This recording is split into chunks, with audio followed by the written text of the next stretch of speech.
जन समाजवादी पार्टी के प्रवक्ता हैं।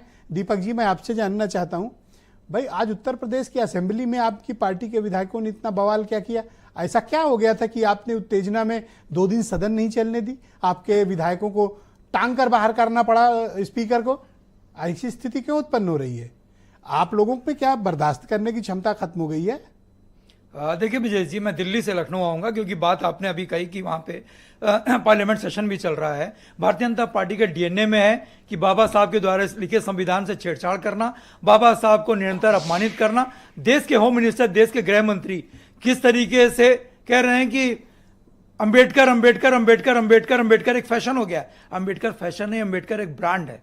उनको शायद ये पता नहीं, दलितों, शोषितों, वंचितों और पीडीए के लिए बाबा साहब एक भगवान के रूप में है। लोग उनको पूछते हैं, लोग उनकी फोटो लगा करके, उनकी प्रतिमा लगा करके लोग रोज उनका गुणगान करते हैं, क्योंकि आज की तारीख में बाबा साहब के लिखे संविधान से हमारा देश चल रहा है। जिस संविधान को न सिर्फ हिंदुस्तान बल्कि मैं समझता हूं पूरा विश्व उनका लोहा मानता है कि जो बाबा साहब ने जो संविधान लिख करके दिया। और ये जिस तरीके से, देखिए, सफाई से सिर्फ काम नहीं चलेगा।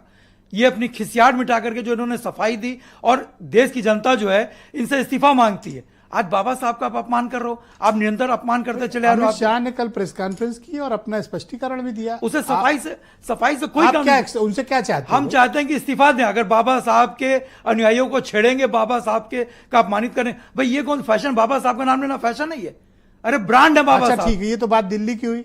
ये असेंबली में क्या कर रहे हो आप लोग? देखिए, असेंबली में जो हेल्थ मिनिस्टर साहब हैं, डिप्टी सीएम साहब, जिस तरीके से शाम की दवाई लेने की बात वो कर रहे हैं। नहीं, वो उन्होंने नहीं कही। नहीं, देखिए, उन्होंने कही दवाई लेने की बात उन्होंने कही, शाम की दवा ली। पाठक जी अत्यंत शालीन व्यक्ति हैं, मुझे नहीं लगता कि उन्होंने इस तरह की बात कही। अब शालीनता में ही कह गए होंगे, और उसके पीछे क्या उनका तर्क था, क्या तर्क नहीं था, उनको सफाई देनी चाहिए, माफी तो उनको मांगनी चाहिए। और जिस तरीके से अतुल प्रधान जी जो है जनहित के मुद्दों को उठा रहे थे, अतुल प्रधान हमारे माननीय विधायक हैं, जनहित के मुद्दों को उठा रहे थे, उनको बोलने नहीं दिया जा रहा था, उनको रोका जा रहा था, उनको टोका जा रहा था।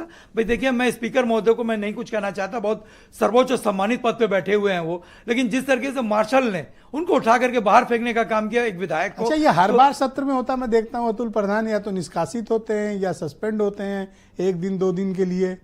नहीं, ऐसा क्या है? देखिए ब्रजेश जी, आप ही ने मेरे अपने सवाल में आपके जवाब छिपा हुआ है कि हर बार अतुल प्रधानी को क्यों बाहर किया जाता है, हर बार अतुल प्रधान को क्यों सस्पेंड किया जाता है? बवाल करते होंगे? कोई बवाल नहीं करते। अतुल प्रधान चूंकि मुद्दे उठाते हैं, मजबूती के साथ उठाते हैं मुद्दे, छात्रों की, नौजवानों की, महिलाओं की, किसानों के मुद्दे उठाते हैं। असेंबली आज अनिश्चितकाल के लिए स्थगित हो गई। देखिए, 2 दिन का समय आप कितना अच्छा उपयोग कर सकते हैं। देखिए, ये भारतीय जनता पार्टी की सरकार असेंबली चलाना नहीं चाहती। अनुपूरक बजट बिना मुख्यमंत्री के, बिना सेशन के पास कर देगी। भाई अनुपूरक बजट 70% जो पिछले वाला था वो तो आप अभी तक खर्च नहीं कर पाए, और हमने अनुपूरक बजट की बात कर। बजट पे साहब कोई चर्चा करता है? वो दौर गया।